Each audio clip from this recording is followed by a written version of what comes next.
Hello समेरा के बहरी चलो।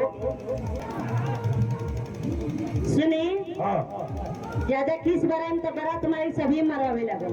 मरवाई बू हाँ मेरे और भाग जा तुम बड़ी भागशाली बात मान भारत हुआ क्या हो गई? अरे गाड़ी खोजत नहीं मरवाई खातिर तैयार बा।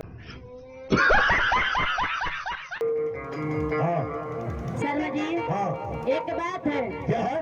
एक बात है। एक बात है हाँ यही रात है। हाँ आलू का तरकारी है 3 छिपा भात है।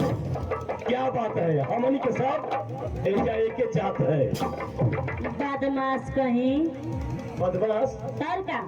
अब बदमाश है। हाँ बदमाश किसको कहते हैं? किसको? बदमाश हाँ बदमाश हाँ जो बदबू देने वाला होता है मांस हाँ। इसको कहते हैं बदमाश। बुझा गई?